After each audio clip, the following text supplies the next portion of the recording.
Hello, hello. Janae Carruthers here from Science Speak Spokane and also Spokane Falls Community College. I'm here today to teach you another laboratory procedure. This is a standard procedure in a lot of labs.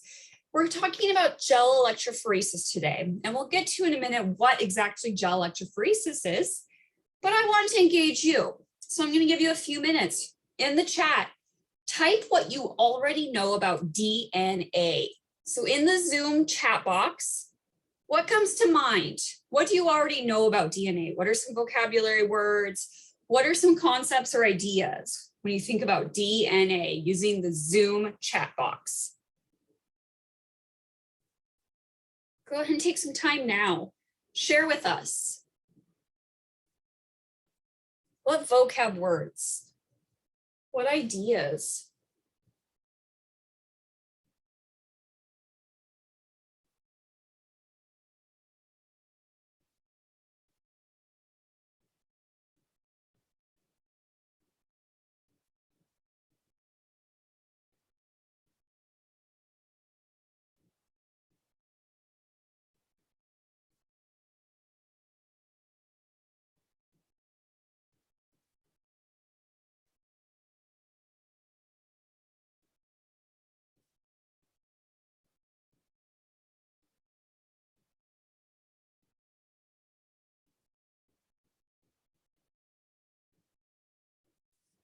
Put in the Zoom chat. What are some vocab words? What have you already learned, or what do you think of about DNA? Go ahead and wrap up your ideas, put them in the Zoom chat so we can all see them.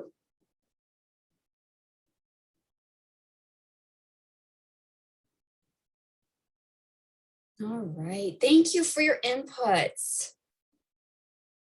So we may have already learned a little bit about DNA, but let's go over and let's talk about some structure.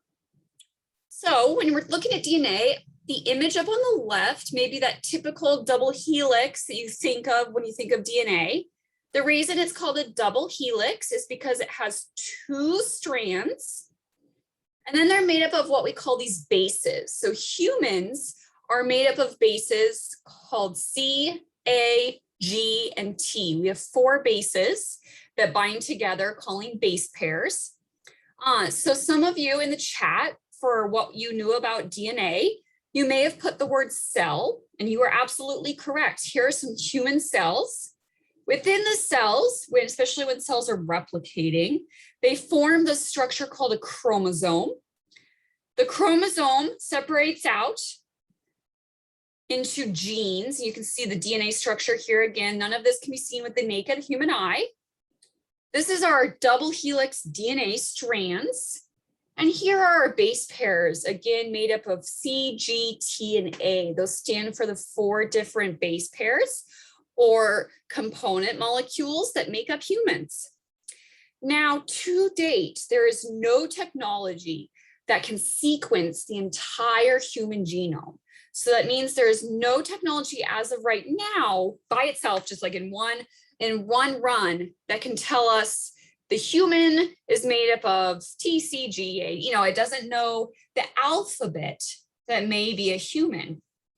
But with the technology of PCR and the technology of gel electrophoresis, they have sequenced the human genome and DNA into segments and then piece that together to give a good idea of what the human genome is. So the human genome it's about 100 million to 300 million base pairs. This blue image here is showing, about 8 base pairs. So in order to see what a human may have, we use gel electrophoresis to break up segments or fragments of the DNA, and then we can piece that together to make up the entire human genome. It was right around 2007 when the human genome from its entirety was known. And again, that's about, I'm just going to say 200 million base pairs. Humans are roughly 99% similar to each other, but there is variation between each human. And so it's interesting to know this for genetics. It's interesting to know this, for what you're, how parents produce offspring and also disease susceptibility. So this is sort of the concept of using lab protocols in order to answer questions we have, to give answers to observations we have. And these are really exciting ways that we can look at this. So this is gel electrophoresis. This is gel electrophoresis happening in a lab. The image on the top, there is a physical gel, just like you would think of for Jell-O. So this grayish square is a physical gel. We'll show you in a video what this gel means. This is just a gel, and there's a liquid that runs through it. So it sits in a plastic tub, and a salt solution is run through it. There's an electric current. And then there are these wells or little dips or troughs that a scientist could use a pipette to insert these DNA samples in. So you see this liquid looks sort of purple. We can't see with our naked eye, but there are hundreds and hundreds of DNA samples in each of these little wells. So the purple liquid is a DNA sample, and you're putting a DNA sample in each of these wells. The image on the right is the result after a gel electrophoresis is run. So it uses fluorescent UV light, and all those bars, the glowing bars, are different lengths or different fragments of genomic data. So this is the results of what a scientist would see with gel electrophoresis. Here's a simplified version of that UV gel, that result gel. So simplified version, this black box is the gel itself. These squares at the top are the wells or the holes that you would put your DNA samples in. Typically on the edges, scientists will put what's called a ladder. That is the standard. So it is well known amongst the community that if you use a gel of a certain recipe, so a certain gel of consistency, certain recipe of a gel, there's a standard ladder that you can purchase, that if you see a line at this length, that is 3,000 base pairs. Remember, this BP is those base pairs, those A's, those Z's, those G's, those T's in your DNA. If you see a line at this length, that is 1,500 base pairs. And if you see a line at this length, that is 500 base pairs. So again, this is the standard ladder. That's why it's not numbered. It's usually on the side. These are labeled lane 1, lane 2, lane 3, and lane 4. So take a look. These thicker white lines are the samples themselves. These are the DNA samples and how they came out. So the lanes, your answer is going to be 1, 2, 3, or 4. Which lane has the largest DNA strand? Which lane has the largest DNA strand? So the largest DNA strand will be in lane 1. It's going to be more than 3,000 base pairs. So it's above, this is over 3,000 base pairs. Which lane has the smallest DNA strand? Which lane, 1, 2, 3, or 4, has the smallest DNA strand? It's lane 2.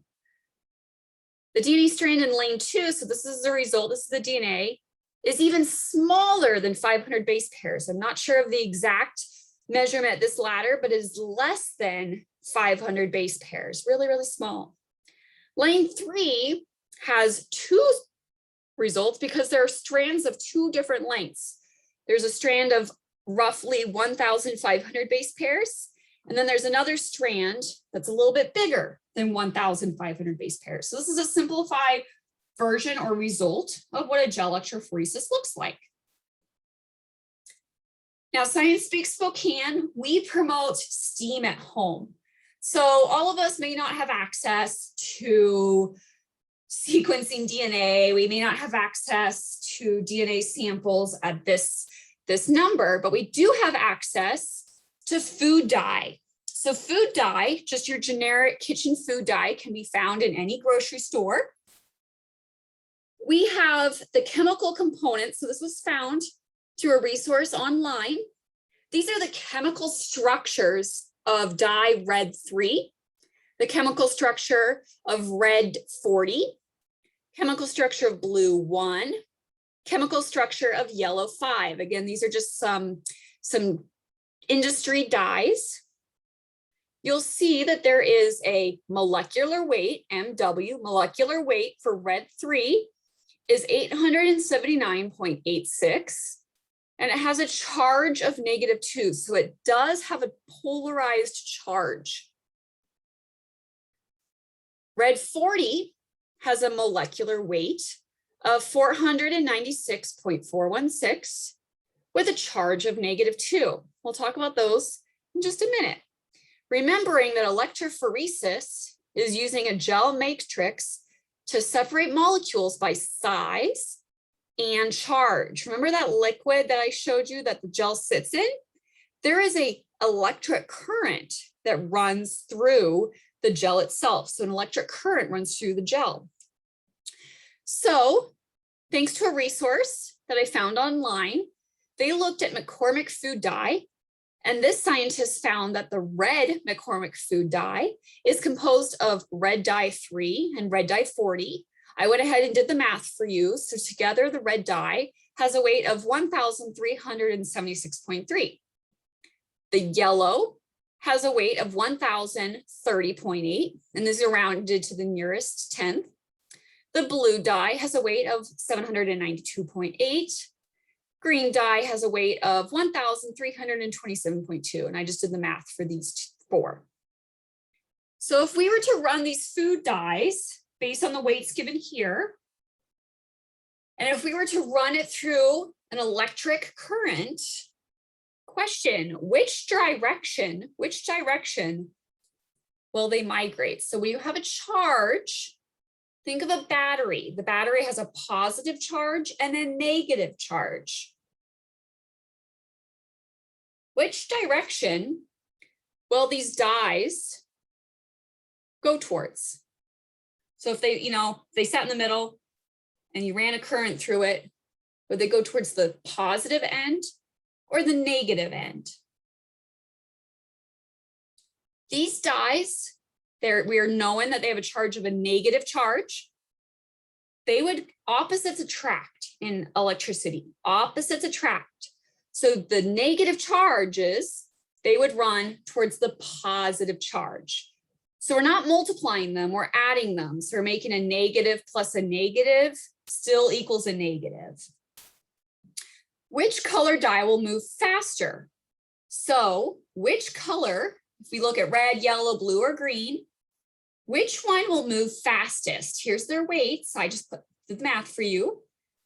Which color will move faster through the gel? Looking at the molecular weights, the blue dye will move the fastest because it has the least amount of weight. The smallest size, the shortest fragment will move the fastest. So I went ahead and you get to see my home kitchen. I ran a gel. So let's go ahead and watch my home kitchen. All right, I am ready to make our gel for our gel electrophoresis. In our kit, I have some what's called agar agar. Agar agar is a seaweed extract. You can think of it as like Jell-O. It is a component that you want even distribution of particles. It is semi-pliable, so semi-movable, and it is a component that you heat it up to make it in liquid format. So sort of like Jell-O, you heat up Jell-O to make it in liquid format, and then you let it solidify. So you're gonna let it solidify, and then we're gonna run our particles through this gel. And what happens is it's sort of like crawling through a ball pit.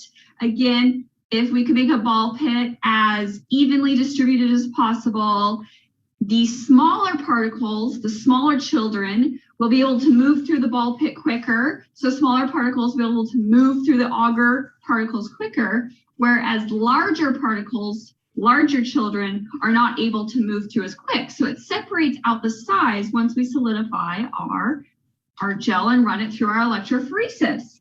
So I have my protocol here. That's what I'm looking at. And it says add 100 milliliters of water to a microwave safe container. So I just happen to have a measuring cup at home. You could use any microwave safe container and measure out, you can measure out cups, or you can measure out milliliters. So I'm going to get 100 milliliters of water. And I just have that in my measuring cup. I'm looking at my measuring cup. There is a particle in here. When you're looking at measuring liquid, you always want to hold it to eye height. And the meniscus, or the water level, should be right at the level of the measurement you want. So you always want to hold it to eye height. I do see there's some particles in here, so I'm going to dump and re-measure. I want to make sure it looks like water.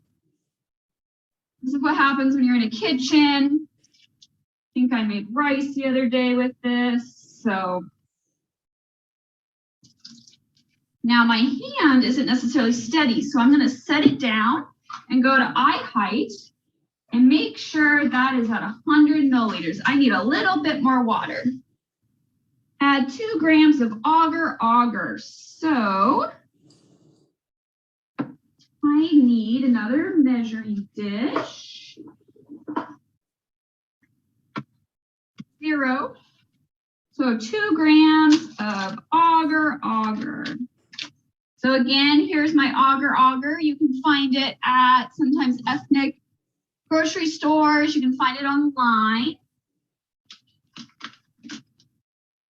And I'm going to measure out 2 grams. 2 grams.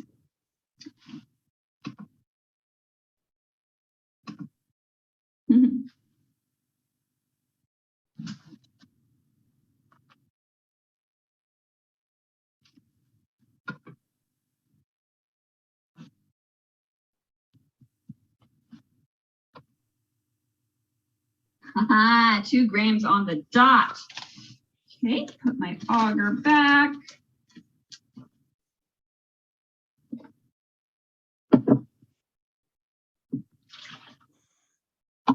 So 2 grams agar.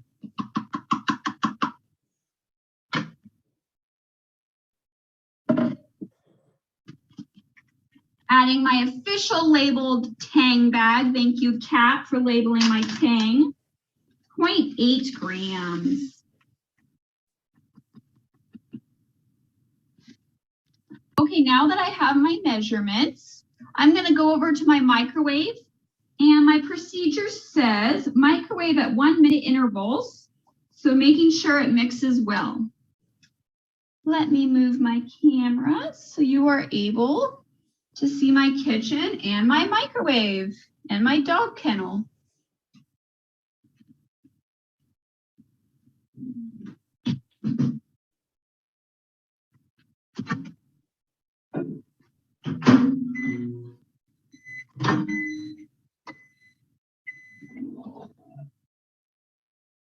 So I am microwaving my agar mixture in increments, and I'm being careful with the heat. What I'm doing is I am swirling particles.